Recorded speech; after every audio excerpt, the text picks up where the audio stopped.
तो आज के परिणाम में बहुत सारे विद्यार्थी बहुत अच्छा प्रदर्शन किए हैं, तो उन लोगों को मैं बहुत सारी शुभकामनाएं देना चाहूँगा कि उन्होंने लगन और मेहनत से ये साबित करके दिखाया है कि अगर हम किसी भी चीज़ के लिए यानी जो हमारा लक्ष्य है उसको लेकर के अगर डेडिकेटेड होकर के मेहनत करेंगे तो निश्चित ही हम उस परीक्षा में सफल अवश्य होंगे, चाहे वो हमारा स्कूली जीवन हो चाहे हमारा बाहरी जीवन हो। किसी भी कार्य क्षेत्र में अगर हम पूरी ईमानदारी शिद्दत के साथ मेहनत करेंगे तो अवश्य ही अच्छे परिणाम की प्राप्ति हमें मिलेगी। हो सकता है कुछ लोगों को अपेक्षा अनुसार परिणाम ना मिले, लेकिन इसका मतलब ये नहीं है कि आप निराश हो जाए। देखिए, हिम्मत नहीं हारना चाहिए, क्योंकि कभी भी रास्ते खत्म नहीं होते, बस हमें मेहनत करना पड़ता है और हौसले से उड़ान भरी जाती है, ना कि अगर हम किसी एग्जाम में असफल हो जाए तो हार कर गिरकर रुक जाए। नहीं, हमें वही हौसला वही जुनून के साथ हमें अपने जीवन में आगे बढ़ना होता है। तो मान लो कोई अपेक्षा के अनुसार परिणाम प्राप्त नहीं कर पाता तो बिल्कुल निराश न हो, क्योंकि हमेशा हमें असफलता सफल होने का अवसर देती है। हमारी गलतियाँ हमारी कमजोरियाँ से हम सीख करके दोबारा से और अच्छी मेहनत के साथ हम अच्छे परिणाम को प्राप्त करेंगे, ऐसा मैं आप लोगों से कहना चाहूँगा। और आप सभी के उज्जवल भविष्य की भी कामना करता हूँ कि आप लोग इस तरीके से पढ़ें लिखें और आगे बढ़ें। साथ ही मैं आज के इस कार्यक्रम को शुरू करने के लिए जो है सरस्वती पूजन वंदन भी होना है, तो पहले हम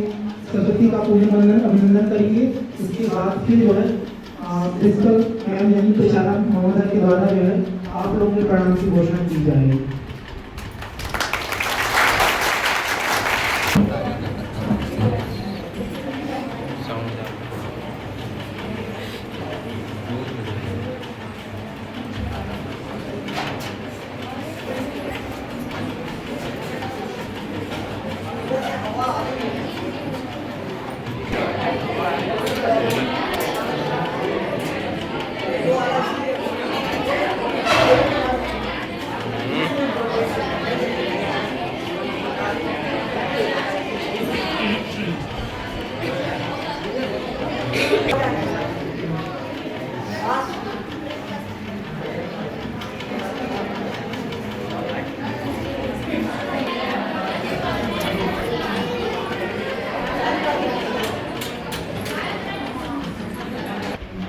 सभी लोग जो है इस चीज को लेकर के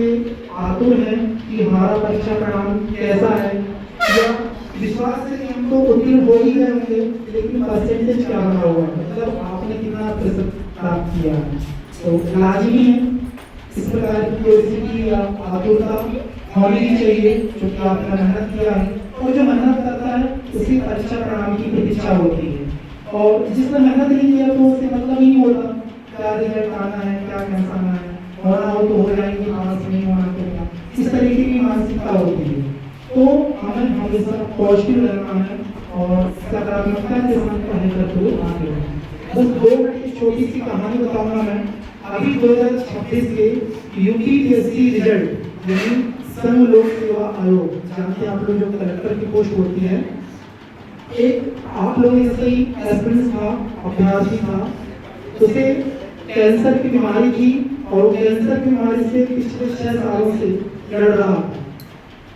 हालांकि इस 6 सालों में अब जो कैंसर से जूझता है उसको मालूम कितनी तकलीफ होती है, और इस बीच वो कैंसर की बीमारी का ट्रीटमेंट लेते लेते उसने भारत की सबसे बड़ी परीक्षा यूपीएससी जिसको यूनियन पब्लिक सर्विस कमीशन जो ऑर्गेनाइज करता है संघ लोक सेवा आयोग के द्वारा, उस परीक्षा में जब वो अस्पताल में बेड में उसको कीमोथेरेपी लगती थी, जानते हो कुछ लोग कीमोथेरेपी की बोतल भी लेके लगती थी और वो मोबाइल से ऑनलाइन स्टडी करता था। इसके बाद जब वापस से वो ट्रीटमेंट कराने के बाद घर आता था तो आप बोलेंगे जब क्लास में पढ़ाते तो यही बोलते थे सर एक बारी में एंटर में दुकान बोल लेंगे।